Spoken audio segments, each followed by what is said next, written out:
what supports are in place, what policies are in place, what funding is in place to support families, to allow men to actually take their parental leave and to know that it's not going to, because the reason men don't take it is because they know there's a penalty when you do. Yeah. But women, we don't get the option. We have the motherhood penalty, but we don't have the option not to take it, right? There's this default assumption that women are taking it. So men opt out of it, even if it's available to them.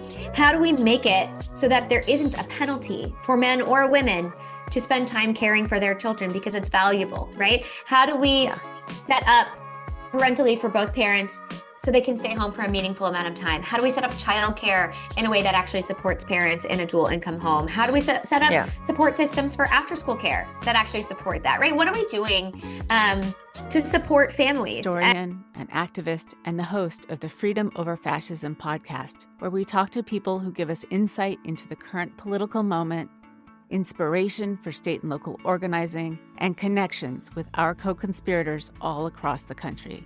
You'll meet rural organizers who focus on electing young and diverse candidates, independent journalists who prioritize democracy over disinformation, and candidates building change at the state and local level. I invite you to join the Freedom Over Fascism community and listen to Freedom Over Fascism wherever you get your podcasts. All right, so thanks everyone for joining Politics for Parents today. And I'm really excited because I think we have a pretty exciting and different type of guest today. Paige Connell, you are here with us, and you're not really a policy person like a lot of the folks I have on here. I've been really appreciating a lot of your content online, talking about working moms, specifically the invisible labor at home. I think that's a huge discussion this election cycle, as well as the childcare economy and all these other things that play into being a working parent, but specifically things that moms are saddled with more so than dads. So thank you so much for being with us today. You are a busy mom of four, and I would love for you to just kick it off by telling us about yourself and your journey, because basically this all started with you going viral over kind of a rant. And I'd love for you to kind of tell everybody about how that happened. Sure. So yes, I'm a mom of four. I've been a working parent for the entirety of that. And probably about 2 years ago, my youngest was maybe 6 months old, give or take. I started posting on social media, and I started posting because I work in the direct-to-consumer e-commerce space, and we were using TikTok specifically for marketing, for growth marketing. And we were trying to learn more about the app. And I'd been a lurker on the app. You know, I'd seen videos, especially during the pandemic when we were bored. My husband and I were like, sure, let's check out whatever this is. And I posted my first video. And my first video surprisingly had, good interaction on it. And I was like, oh, this is interesting. Like, I'll continue to have this conversation on here. And I was just sharing my everyday thoughts of motherhood, mostly what it's like being a working mother and what I'd learned along the way. And at that point, I'd only been a mother for about 3.5, 4 years. But I was really in the thick of it, especially with young kids. And I went viral probably 6 months or 7 months into it for the first time because I shared how much money I spend on daycare. Somebody asked, what do you spend on daycare? And it was somebody who I'm friendly with, and she's in Canada. And she was like, what are you guys spending on daycare? Like, in the US, it sounds crazy. What are you spending? And I shared, I said, I'm spending, I think at the time it was $5,000 a month on childcare. And this is what that looks like and where that comes from. And followed that up with a conversation that went more viral, which was, well, why do you work? If daycare is so expensive and you're spending $60,000 a year on daycare, why do you, as a woman, work? Why don't you stay home with your kids, right? And it started this larger conversation about, one, how we view care and the care economy and care work and the value we place on it. It started a conversation about the childcare crisis. It started conversations about gender inequities, right, at work and at home. And that is how I got here. It was just, I was talking about my everyday life, and I had a perspective on it. And I mean, even in just that quick overview, there's so much to unpack, and there's so much that resonates with me personally. Because I think, as I told you, up until about a year ago, I was working in finance, and I got to a point where I was just thought, like there was no way to be the kind of mom I wanted to be in the type of role I had. Like that, they weren't going to mesh.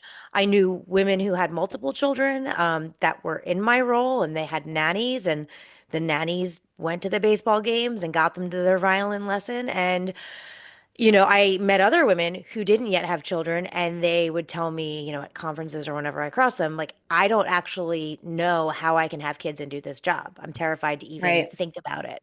And it was just crazy to me that that was kind of the choice I faced. I mean, I just left my profession because I said, well, I can't do this job and be the type of mom I want to be. I don't want to not work at all. I was lucky to get some consulting work. But I quickly see now how hard it is for you to continue to live in that role when maybe financially you don't need to. And it's also really hard once you make the decision to kind of take a step back and prioritize being at home. I can see how daunting it is to get back in. Um, Mhm. so there's just so much to kind of discuss there. And I'd love to start with, childcare. So childcare costs is something Sure. we've talked about here, and we've talked about policy solutions, et cetera. But you actually have experience in the childcare industry. So I'd love to Mhm. hear a little bit about what your perspective is on the cost to parents, as well as, the fact that here we are breaking our backs to pay to send our kids to care, yet the people who are caring for our kids aren't being paid, enough to have a decent lifestyle. And in many cases, the caregivers that are entrusted with our children can't afford to send their own kids to those facilities. So, Yeah. talk a little bit about that because that's a perspective I don't really have as much of a handle on. Sure. So I started working in childcare at a very young age because the high school I went to had a preschool. And part of our curriculum was you could join child education courses. And so you could choose to do that. And if you entered into like child education too, you could work in the preschool. And so I did that. And because I'd done that, it was this kind of pipeline to your first job at 16, which was our local daycares needed afternoon assistance. And so me and my sister and like most of my friends all did these courses and we all worked at the local daycares and we were assistants at the time. And so we worked like 3 hours a day, right? We were covering breaks, we were just helping in the evening, we were washing bottles, like all the things. Yeah. And it was the first time I was, introduced to childcare in that way. And I proceeded to work in childcare in daycares until I was about 22 or 23 years old because it was a Yeah. great job to go along with my college education, right? It allowed me to have my college, but also have a job alongside it. Yeah. And I liked it. And I liked it. But I Yeah. learned a lot while I was there about the types of people who work in childcare. It's predominantly women. It's almost Yep. all women, right? It's almost all women. Hmm. These women are often very educated women. They have master's degrees, they have teaching degrees. There's this really strange narrative that I think exists, which is that childcare workers are not qualified or educated, and they are. Of course, Yeah. there are people who are assistants like I was, and I had an ECE certificate. Like I went through enough courses, enough schooling, enough hours that I did qualify. But there is continuing education. And oftentimes the women who work in these industries are educated in early childhood education and they went to college for this, right? And so Hmm. these women are very educated, they are very skilled, they are very caring. But it is an industry that is highly undervalued, right? Yeah. I know now, well, I knew then as a childcare worker that parents expect a lot of childcare workers, right? They expect a lot of us.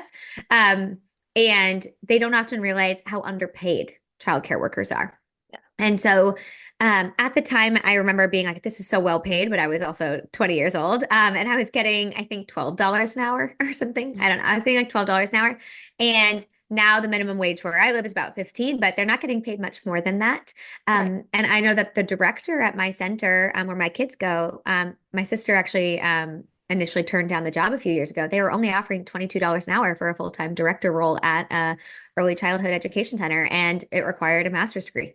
And so um, oftentimes there's this confusion about why is it so expensive? Like, how much are we paying these teachers? How much are we paying the owners? And there's a real misunderstanding that it's incredibly expensive to run these centers. It is incredibly expensive. There's a lot of overhead costs, real estate, insurance, and depending on your center, are they providing food? Are they washing your child's sheets? Right. How long are they open? How much coverage do they need? How much staff do they need? What does that look like? Hmm. It is very expensive to run a child care center, regardless of if it's a corporate center or a home daycare. And I think there's a real disconnect between parents and care workers because parents are spending so much money and they just can't really comprehend where it's going. Yeah, that's a really important point. And that gets into a lot of the discussions right now, and especially it's great to see it in these presidential debates about childcare. Should there be a federal program? Um, so it really, reminds us all that this isn't just simply, someone being greedy. Even though, in recent years, I've seen more headlines on, different type of financial institutions getting involved because they do Yeah. see profitability. Um, but at any rate, I mean, it's really important to think about the important work these people are doing, right? Because as you said, people think, oh, well, if daycare is so expensive, why don't you just stay home? And a lot of women don't want that. First of all, I really liked my job. I enjoyed the work I Hmm. was doing and I miss it a lot. Um, and when I decided to do both, I mean, I wanted more flexibility. It would have been nice to have like a 6 month transition period or something like Sure. that. It'd be great for stuff like that to be more common. So at 10 weeks, you're not, fighting sleepless nights and then still getting through a full day. And in a lot of roles that pay enough for you to afford these costs are not 9 to 5, right? I mean, No. the women that decide to continue to work and pay these costs are working in, upper level positions and positions that demand far more than just 40 hours a week. Um, but at the same time, I mean, if you think about what your children are learning in these daycare centers, I mean, of course, I also, wanted to make sure my children were learning and meeting their milestones and getting tummy time. And I don't know, people are teaching their kids sign language now. And I Yeah. wasn't going to come home from a full work day and then do all of those things, right? Because you come home, you're doing dinner. So I don't know if that was a similar thought process for you, but that was also my thought process was like there are people that are skilled and like this is their profession. I Yeah. would love to make sure my kids experience that and have access to those experts. I think it's, for me, it was multifaceted. There was like several reasons why I continue to work. One, I think, which is a fair answer. I liked my job. I liked Yeah, working. I liked having a purpose outside of my home, outside of being a wife and a mother. I liked having something like that. It gave me energy. I enjoyed it. right. I think that's reason enough. Like that, if that's your only reason, I think that's reason enough. I also have a certain life that I want my kids to have. And that was part of why I work too, right?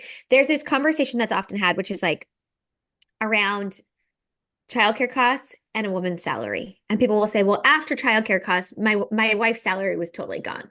And my pushback on that is, why are we talking about her salary? It's a shared family expense. We don't talk about the mortgage being your responsibility alone, right? I imagine you two are sharing the mortgage. And so why is childcare so often the responsibility of the woman? Why are we saying if she doesn't make enough, she doesn't deserve to have childcare, right? Hmm. And so I think there's that conversation, which is we Yep. often say, oh, after childcare costs, my salary was gone. There was no point in me working.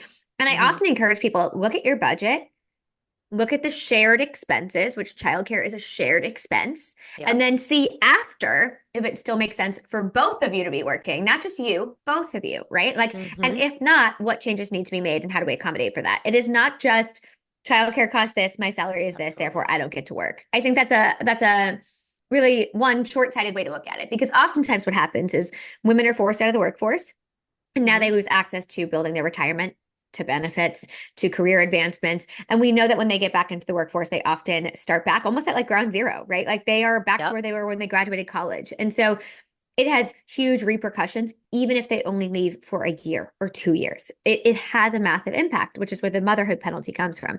But for me, when people ask me, one, I have a salary that made it make sense. My husband and I's combined income made sense for me to continue working.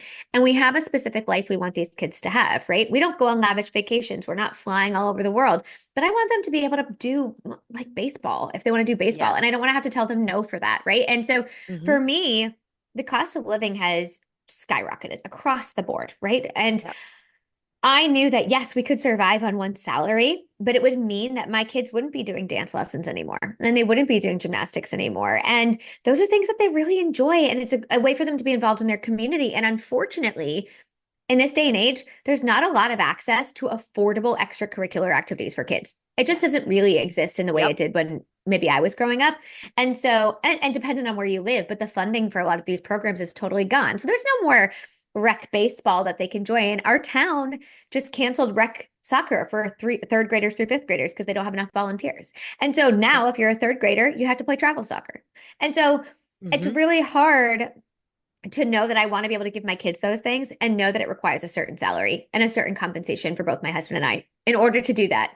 And so, and what do I want to do for them in the future? Do I want to be able to help pay for their college? Do I want to be able to help them buy a house if that's even possible? Right? Like what do I want to be able Right. to provide for them? And for me, that also made working important. Sure, in the short term, it's a lot of money to spend on childcare. In the long term, if I left the workforce, I would never be able to provide them with the things they want to be able to do so in the future.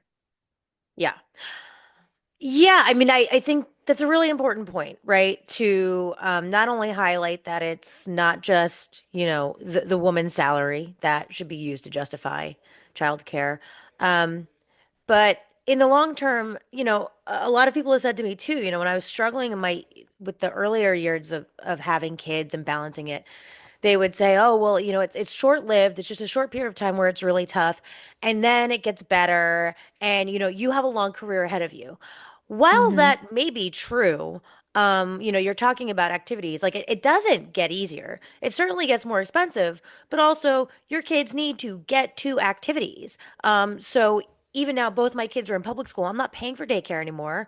I've got to make sure I plan my day or my husband plans his day so we can make sure, so and so can get one because the other one has Girl Scouts and I have to go do the Girl Scout meeting, or so and so Yeah. has violin, the other. So like not only are you faced with just the burden of the cost of childcare on its own in the younger years, but in the older years, um, I started noticing more as my daughter got older that I want to be at events. I don't want to miss Yeah. everything. I want to be able to volunteer for things. And I knew myself, I'm fully capable of getting my work done. I can log in after they go to bed. I can, as long as I'm in an environment where I'm Right. trusted to get the work done, whenever it needs to get done, however I do it, don't bug me about clocking in at 9 and leaving at 5 and yada yada. And I was lucky to have a role where I earned that at my company and I'd earned that through a reputation. But a lot of parents don't have that either. So not Yeah. only are you squeezed when you have childcare because you have these costs, and thankfully the days at I mean, our childcare center was open from I think 7 a.m. to 6 p.m. So you can Mm-hmm. work those hours. But then once your kids are in school, the school day and the activities do not align with a common work day either. No. So then you Yeah. have that. And there's a common misconception that there's this light at the end of the tunnel. This is what people often say, like, hey, it's this short period of time that's really expensive and really hard. But once I get to kindergarten, you're gonna have so much more money. It's gonna be so much better. And I think that's a real yeah, it's a real lie. I don't think it's Yeah. fair to say that to parents, especially working parents, because what happens when your kids enter kindergarten is now their school is not childcare, school is school, right? And so that's from Hmm. 9 to 3 for my kids, at least right now, Yep. 9 to 3. And then they have 37 half days or no school days this year. And Yep. that is not including holidays. That is not including vacation weeks. That is just days off. Then there's the summer, which is 10 weeks long, where there is no childcare, right? And so every single week almost, I have a half day or a no school day or whatever it might be, or a kid is sick. And I'm also paying for after school care, and some families need before school care. And after school Yep. care for my kids is $1,000 per kid a month. It's not Yep. much less expensive than childcare, than daycare. And so, and that's for 3 hours a day, right? And so it's incredibly Hmm. expensive. And there's this Yep. narrative that it gets better.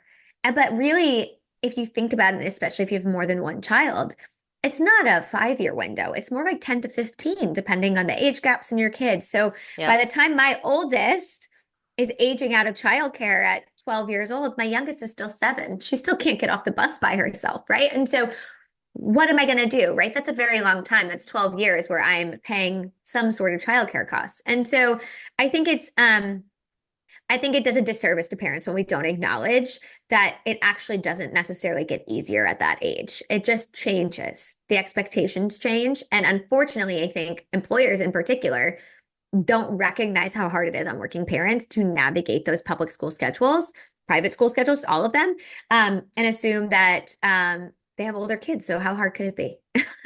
Yeah, It's and just and hard.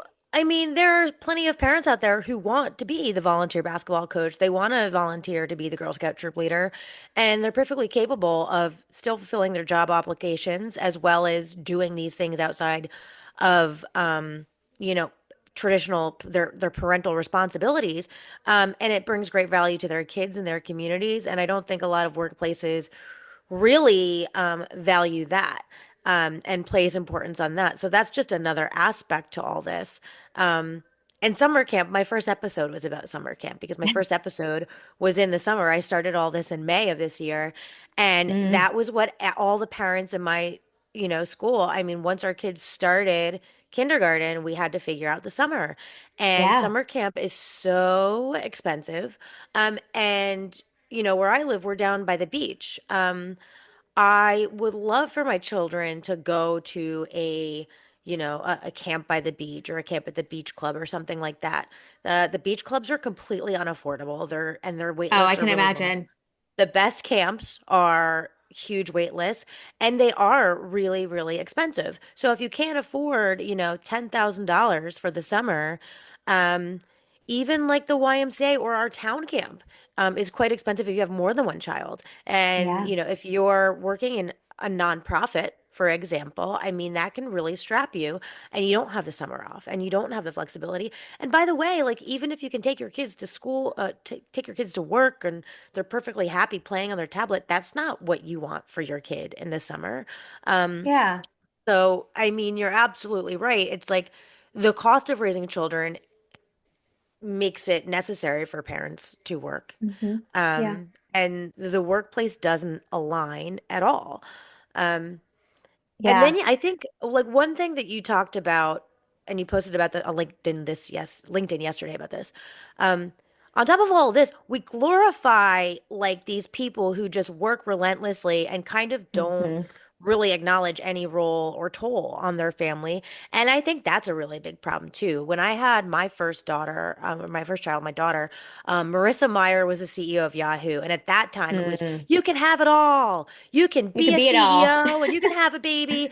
And like, I vividly remember, like, I had a lot of anxiety after that, going back to work. And I felt like I was failing. I was like, how can she run this huge company and make it look so easy and look so good? And I'm like, rushing in and my hair's a mess and I didn't even put on makeup today. And like it was such a disservice to me to have that narrative be the prevailing narrative at the time. I'm so glad we got away of it. But talk a little bit about like, your perspective on this and kind of what you posted yesterday that I thought was really insightful.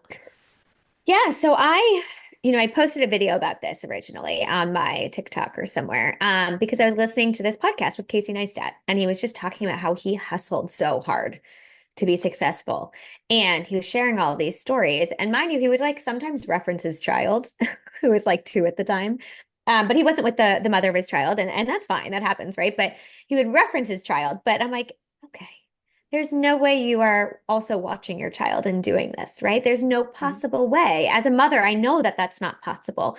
And so it can be really frustrating sometimes because, yeah, when I was first in my career in my early 20s, it was like the lean in of it all, right? Lean in, do what the men do, but we can't. We can't do that because of the inequities that often exist at home, right? There's this unequal expectation and burden placed on women to provide childcare for children. And we don't value that work, right? Oftentimes, oh, she's just a stay-at-home mom. Even the way we pay care workers shows that we don't Mhm. truly value that care, but we value the work that these successful people are doing, right? Because it's a capitalistic society and it's bringing in money and they're millionaires. And Yep. so like that's a impressive story. But there's this real disconnect because oftentimes I remember working under, my boss at the time, and he would tell me these things. I'd say, I just don't think you know what my life looks like. I don't think you understand what my actual day-to-day life looks like because the second I sign off from here, I am going hard until 9 p.m. And then I'm probably answering more emails and then I'm going to bed. And so when you tell me that I need to do more networking events, what that means for me is that I need to find more childcare and I need to Yep. pay for more childcare. And then I have to have more time away from my children and I Mhm. have to schedule a meal for them or prep the meal before the babysitter gets there, right? There's all this Yep. work that goes into it that's often not acknowledged. And it's not to say that it's not okay to grind it out and to have that support system at home. But I also don't know that it's just enough to acknowledge that the support system exists. I think it's, more and more successful men are saying, I think LeBron James just did recently, like, I'm successful because my wife did every single thing at home. Yep. But the rest of the world doesn't view her as successful, right? It's still in service of him being successful. It's still in service of Hmm. his dreams, his goals, his ambitions. And that can be really hard. And if a woman were to do the same thing, if she were to trade places with her partner, she would probably be criticized for it, for abandoning her Yes. children, for being money hungry, for all of these things, for being too ambitious, not much of a mother. And it's there's that narrative around successful women oftentimes that they prioritize money over their children. They prioritize their career over I their think there's children. a prominent female politician facing those types of criticisms as we speak. So Yes. yes. Or just and even in politics right now, there's this real push for like pro family values, but they Mhm. don't mean that they're going to place value on that work, right? They there's a big push for that, right? Like have more babies. Let's make it easier for people to have kids. But we're not saying let's compensate women for the work that ultimately is going to result from all of these babies, right? And Yeah. I talk to Gen Z women all the time and even my own coworkers, and they're like, yeah, it just doesn't look appealing to me. It looks really, really hard. And I don't know that I have it in me to be both a mother and somebody with a career. It doesn't seem possible. And I think that's sad, right? That we just don't have that support system or infrastructure because I think it's possible. I think other countries support families in a way that our country just doesn't. Well, and not only that, but think about all the talent that our Yeah. economy is losing out on when we don't value that, when we don't find ways to make it work. I mean, I remember when my daughter started preschool, it was during COVID, and I became friendly with three other moms in her class. I was the only one who worked full time that whole time. I Mm. was the only one. Two left their jobs because they just couldn't juggle everything, especially in that Yeah. COVID time.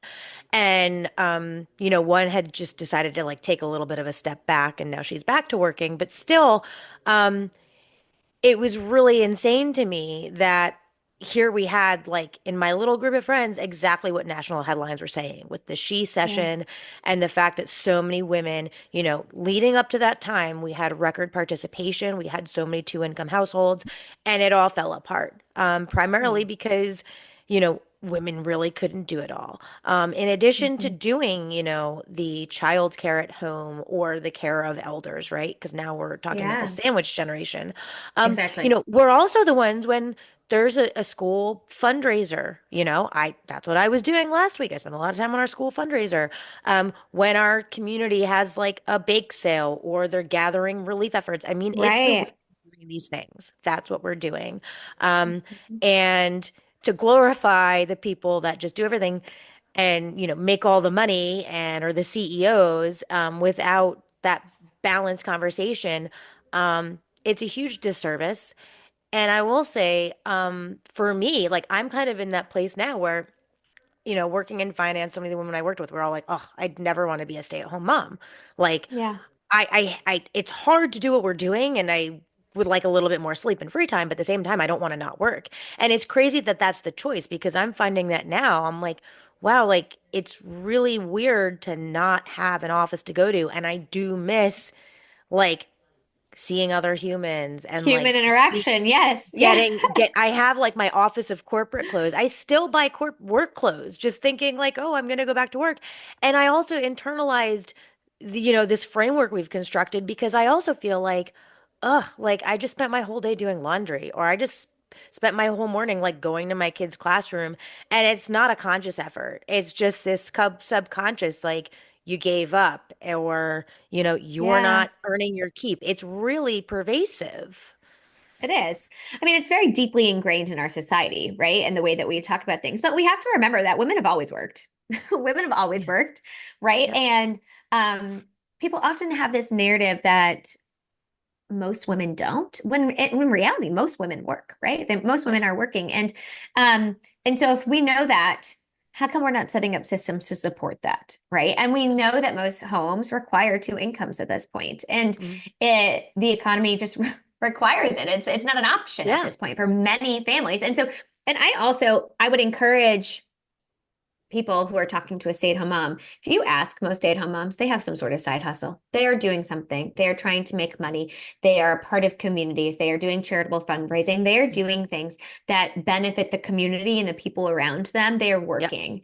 They just might not be getting paid for that work. And that's the big difference. And Hmm. it's not as visible as that invisible labor we often talk about, which is it's happening Yep. behind the scenes and nobody's seeing that work. And so yeah, I think it's something as simple as what you said, right? My school is doing a harvest hustle, they call it. It's a fundraiser, right? And I have donated to it. I volunteered for it. I've done all of these things. And it's mostly women doing that. And most of us Yep. are working. Most of us are working moms, and we Hmm. are still finding time to do those things because that is valuable. It is important. And I think when we think about this in the larger scheme of things, again, it's how do we invite well, one, how do we invite men into this, right? And show them there is value in this work. This work is valuable. This work is important. And Hmm. that their only priority in life should not just be providing, quote unquote, in the traditional sense of earning an income, right? And which is deeply ingrained in how we talk to men as well, right? And how Right. they view success. Women often feel like as a mother we're held to such high standards, and everybody always says Hmm. like it's the greatest job you're going to ever have. It's the most rewarding thing you're ever going to do. And Yep. when you look at like somebody like Steve Jobs, do you think he said the most rewarding thing I ever did was be a dad? Or does he talk about building Apple? Right. Like I think, and why do people remember him? Right. The narrative is very different for how we talk about Hmm. women and in this space.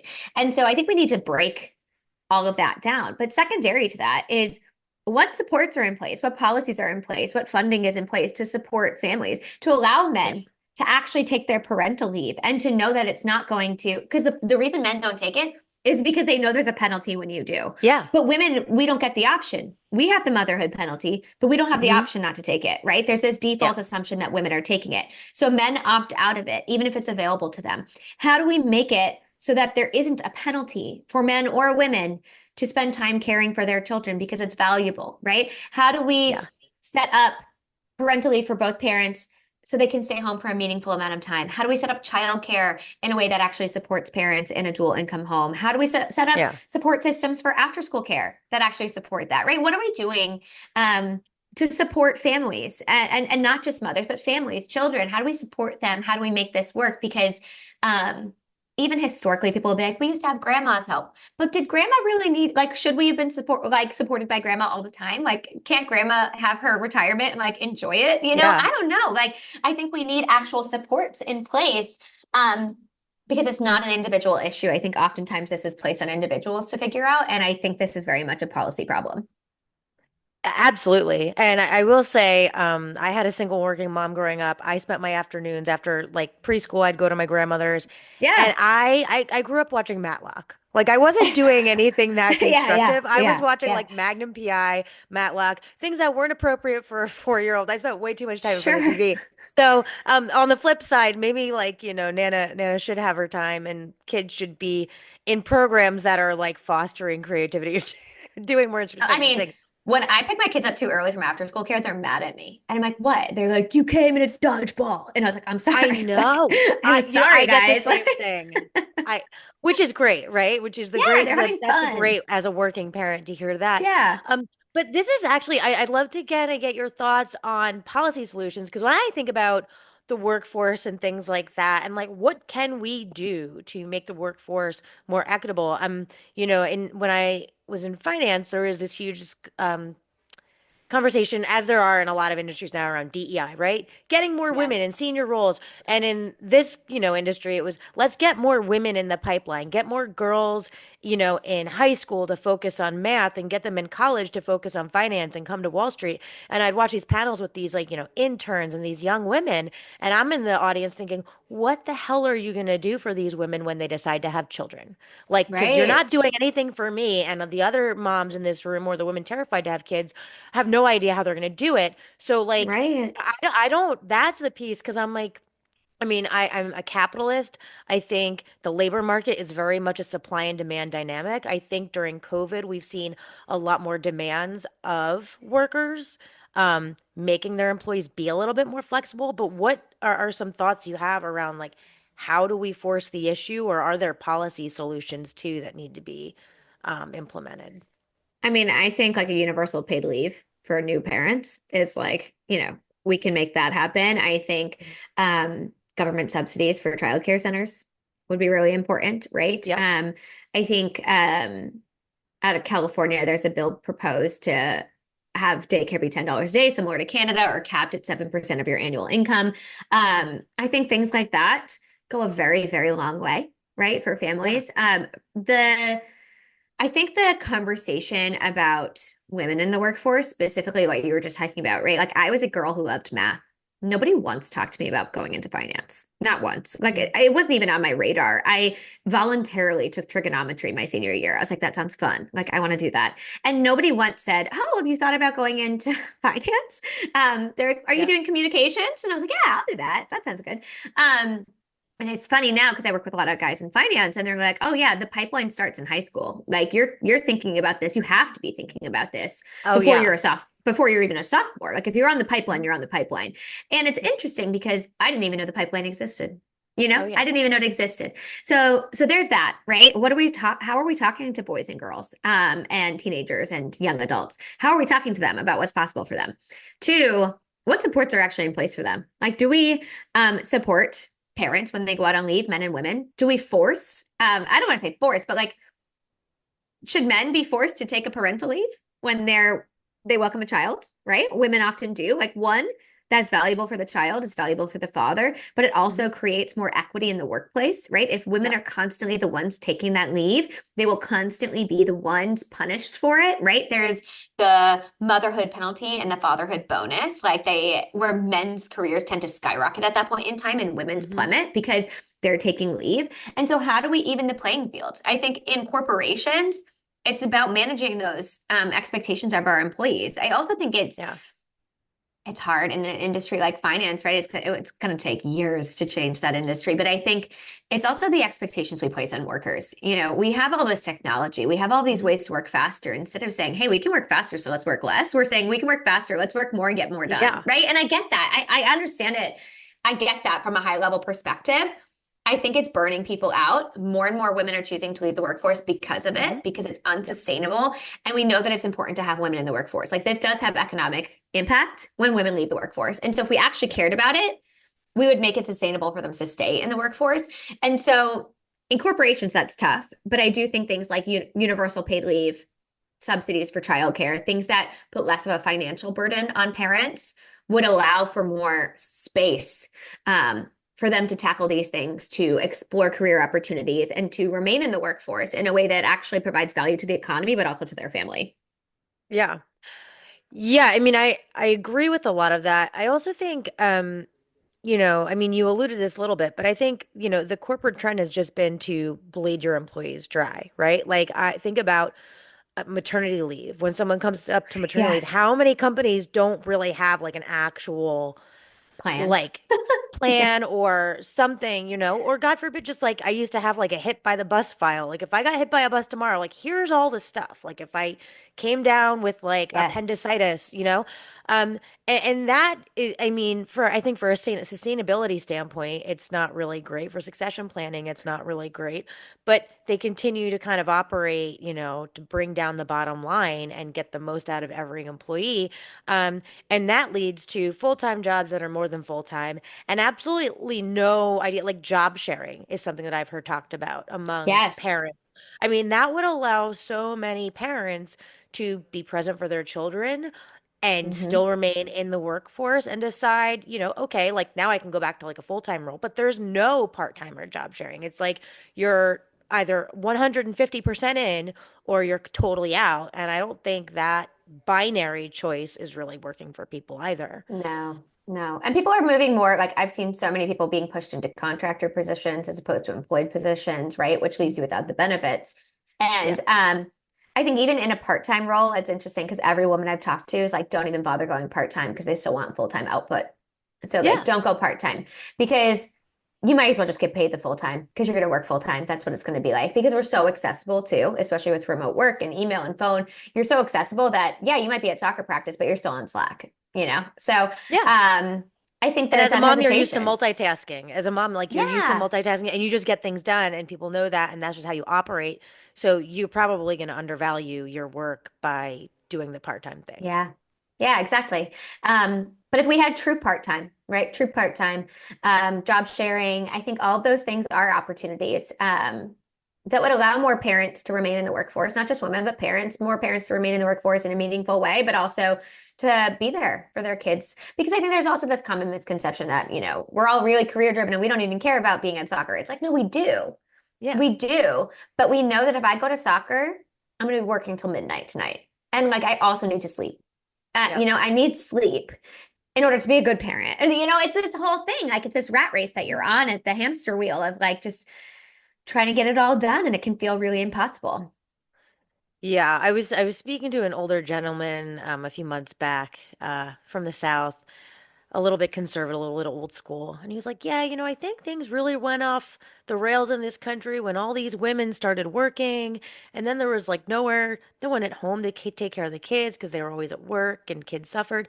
I said, "Well, maybe the problem is that our country and our corporate society never adapted to working moms. Like Hmm. maybe maybe we don't value parents, not just moms, but parents and families and parental responsibility, and we just valued corporations more. Maybe that's the problem."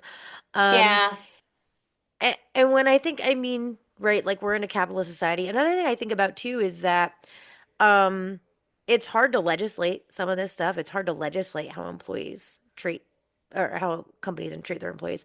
But as a consumer, that's something that I'm always thinking of. There are certain Yeah. things that I don't buy in places I will not shop because I know they're just terrible places to work. They don't treat their employees well. Yeah. Um, and if I hear of a corporation that's like does really good by their employees, or if I know someone who works there and they love it, I'm much more likely to support that business. So I think Yeah. that's another thing we could do too, is like to be highlighting the good actors. And also, you mentioned Steve Jobs, like he is known for Apple. He's not really known for like being magnanimous in his community or anything like that. We should really be highlighting like the LeBron Jameses who talk about his wife, who have charitable foundations that give back. And like we should really uplift people who do speak that. Because I've had some great mentors who actually showed me how to do both, Yeah. and talked about their kids and made time for their families. They're just not, the people being featured in billions, right? Like, Yes. Yeah. And I think it's like, there's a false narrative to what you said about, these problems started because women went into the workforce. yeah, Because also like some of the stats too, like working moms spend more time with their kids now than stay-at-home moms did in the 70s, right? So we actually are with our kids just as much, if not more, even though we're working, right? We've just kept moving the bar. The bar is getting higher. We're being held to expectations that really aren't sustainable or achievable, and which is why you're seeing so much burnout. But I think a big part of this conversation, you ask about how do we impact this? What do we do? If you go on social media and you're a mom, you're going to see Moms First, Mothering Forward, Chamber of Mothers, all these organizations where these moms are big mad, right? Like they are mad. They want to make change. They are lobbying for policies. They are doing the work. Where is that from dads? Where are the dads yes. who are advocating for paid Yep. leave? Where are the dads that are advocating for affordable childcare? Hmm. Where are the dads? Because this is the big disconnect, which is that women often are disproportionately impacted by these things, which is why women are the ones showing up to change it. But the Yep. people in power are almost all men, and men Hmm. are not advocating for change, or at least not in a meaningful way, right? They might support it. They might be like, yeah, I agree, but where are they? Right? Are they starting organizations? Are they doing these efforts? Are they going to the White House? What are they doing? Right. And so I think Yep. that's a big part in this conversation too, which is again, this is disproportionately impacting women. And until men join the conversation, they join the fight to find these supports because they benefit men too. All of these things benefit men too. When they start to participate, I think we'll see more meaningful change. Not to say women can't make change. They are. They're making change every day and it's important. And I think we still have to show up. But I think together it's better, right? And when men start to advocate Absolutely. for these things, it makes a huge difference. Well, and it shouldn't be yet one more thing we're shouldering the burden of. It Yeah, shouldn't. And that's why right. I called this podcast Politics for Parents because I want it to Yeah. be inclusive because the Right. dads also need to advocate for their children's and their family and their kids' future. Hmm. And these are issues that matter to all of us. It's not All of just one us. or the Yes. other. So Mhm. I appreciate that. So I want to be sensitive to your time, and we could probably talk all day, I think, I about a know. lot of things. Um, I want to do one funny thing since you are a parent as well. Um, what is something that your kids are watching right now that's like totally grating on you? A song, a Oh, video. I love to get this from other parents. honestly, whether it's age appropriate or not, my kids are super into Mamma Mia. And so like we're just Oh, listening to a lot of Mamma Mia and watching okay. Mamma Mia. So honestly, it's not grating in the sense like I'm a little over it. I'm a little bit over it. Okay. But they're real into Mamma Mia, and so I'm down for that. And so yeah, that's what's on repeat in my house from my girls. But yeah, there's so many TV shows that I'm like, why are we watching this? And some that I've banned. I'm like, this is so annoying that I actually can't let you listen to it or watch it because I can't hear it anymore. So it's gone. But that is the one. Everybody's like, my kid came home from daycare singing Mamma Mia, and they said your daughter taught them. And I'm like, oh yeah, sorry about that. Oh my goodness. I love that. That's great. That's far better than I mean, my 3-year-old is really into YouTube videos and Danny Go is Mm. like his thing, which Oh, people we love like because that. he's Yeah. he's very active, so it's great. But Yeah. like, when one of those songs gets stuck in your head and then it's all day, you're like, This is not good." Yeah, that's a tough one. So, lastly, I want to end every episode with a call to action for busy parents. Hmm. So, if we've got some parents listening who are like, I'm fired up, I want to do something, I'm ready right now, what would you suggest they do to kind of engage with this issue and ramp up their advocacy?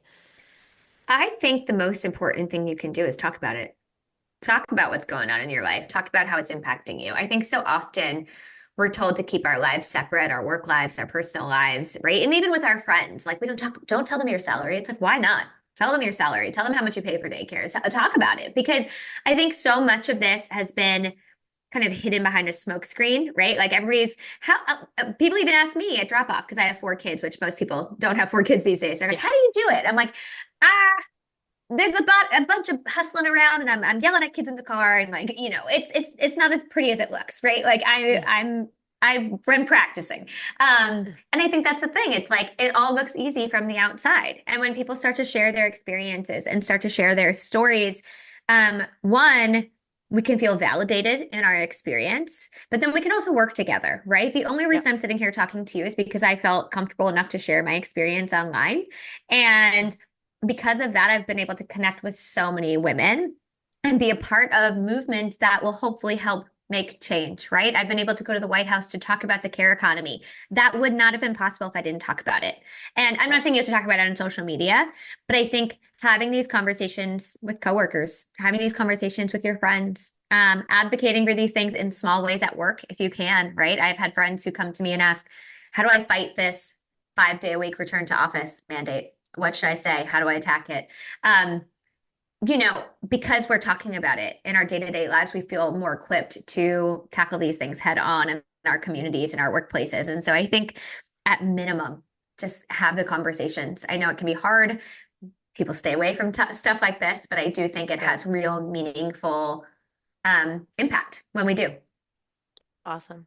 Well, I think that's a great note to end on. Thank you so much for your time. I'm sure you have 500 other things to do after this. No worries. So appreciate you sitting with us, and I really hope some of our listeners are inspired and take action and follow your lead here. So thank you so much for your time and for Thank you. everything you're doing, really. Oh, thank you. Thanks for having me.